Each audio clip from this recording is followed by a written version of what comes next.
Tired of your smokes landing short or your flashes popping at the wrong time? Let's create a jump throw bind in CS2 to guarantee pixel-perfect grenade throws, giving you a serious competitive advantage. First, open your CS2 Settings menu by clicking the gear icon on the main screen, and then select the keyboard, mouse tab.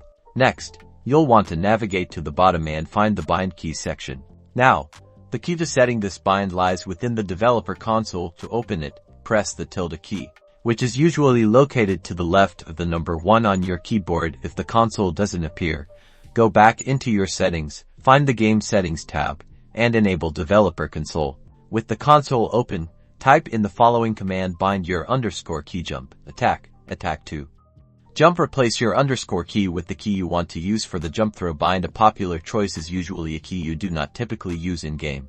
Once you've entered the command, hit enter, close the console, and head into a practice server to test it out with your new bind. Simply press the assigned key while holding a grenade, and you'll automatically jump and throw at the exact same time, every time.